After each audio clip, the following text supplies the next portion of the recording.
350 million people around the world suffer from mental illness. There are around 320 million people in the United States, which means that the number of people on Earth afflicted by mental illness is greater than the whole population of this country. One of the most widespread mental illnesses is depression. Depression is a serious mood disorder causing severe symptoms that affect how you feel, think, and deal with everyday life. Although depression is diagnosed across every age group, the still developing brains of young adults, including college students, are particularly at risk of being afflicted by this sly disease. Being right in between adolescence and adulthood, college is a crucial stage in the development of one's identity. College students can easily feel stressed trying to balance school, work, family, social relationships, and much more, while at the same time trying to figure out the rest of their lives.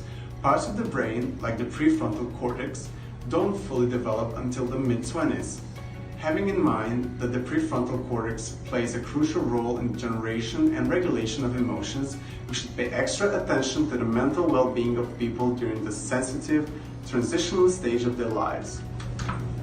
Over 20 million people in the United States attend college. More than 1/3 of these people have reported feelings of depression causing difficulties in their everyday life activities within the previous year, while more than 50% have experienced depression since beginning college. These numbers speak for themselves and are a very clear indicator of the direction we have to take on solving this problem of pandemic proportions. The ever-changing world of technology is the answer, and an innovative approach on dealing with mental disorders with the help of devices such as smartphones is not just a realistic possibility, but also something we must do in order to help millions of people worldwide.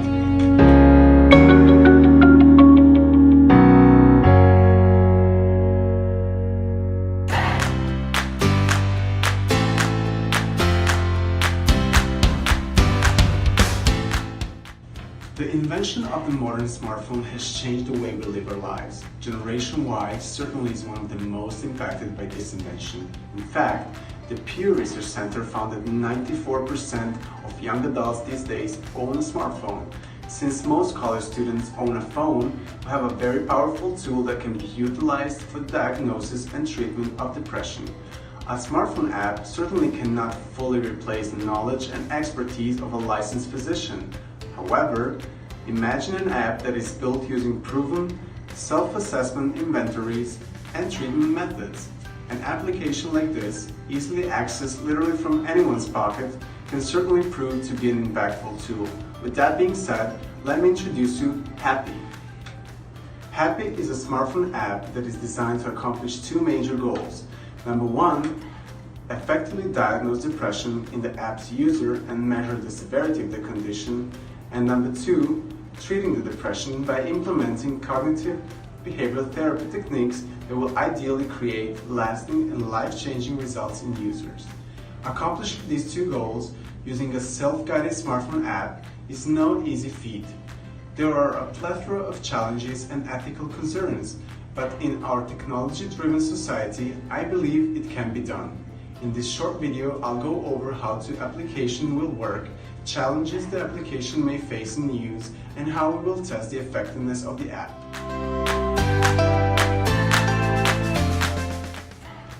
Upon downloading hAPPy, users will be prompted with an introductory questionnaire. This questionnaire will be based on the back depression inventory, but there will also be added elements to keep the user's attention while using the app. People love apps that are personalized and customizable, so the app will first ask the users to pick a nickname. Data privacy is also a major concern nowadays, so using a nickname will help users trust the anonymity of their data. After they pick a nickname, the app will prompt the user to pick an avatar.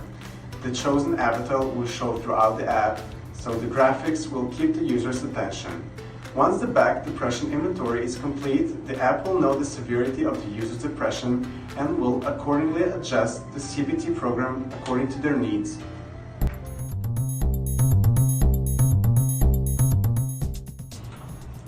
Treatment with the hAPPy app is sure to be effective because it will teach the user different ways how to handle depressing thoughts. Users can receive notifications on their phones reminding them to log into hAPPy every day. The dashboard will be what the user sees when they first open hAPPy each day. It'll always start with a simple question: how are you feeling? They can pick an emoji that best matches their emotions at the time. From there, the app will guide the user through journaling and documenting their day. Journaling is a great CBT technique that can help a user identify thought patterns and emotional tendencies. This can lead to the users learning how to change, adapt, and cope with their emotions. There are so many possibilities for the app to teach different CBT methods. These are some of them: using an in-app timer for breathing and muscle relaxation, having interactive games that can teach realistic thinking strategies which will work on replacing negative thoughts, stories about others who identify and face their personal fears in order to successfully overcome them.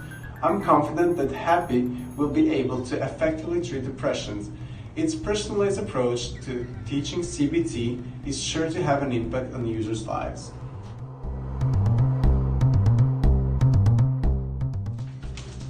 Functional magnetic resonance imaging is a technique for measuring brain activity. It detects changes in blood oxygenation and flow that occurs in response to neural activity. An fMRI can show which parts of the brain are involved in a particular process, and in recent years it has been used a lot in research exploring emotions. It's also non-invasive and doesn't emit radiation, as well as having great spatial and temporal resolution. In order to screen the activity of participants' brain areas such as the amygdala, prefrontal cortex, and hippocampus before the therapy within the app begins, an fMRI will be performed. At the end of the period of the study, 2 weeks after the participants will have stopped using the app, another fMRI will be conducted to draw conclusions about the effectiveness of the CBT program within the hAPPy app.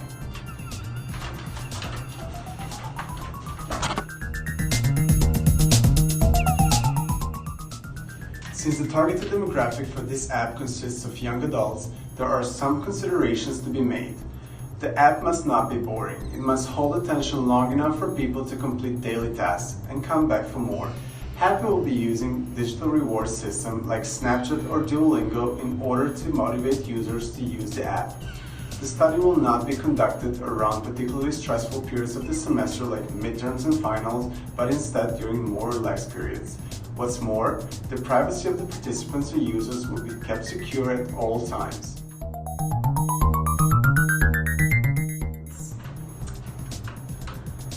Technology has surely had an impact on how people have identified mental health issues in their own lives.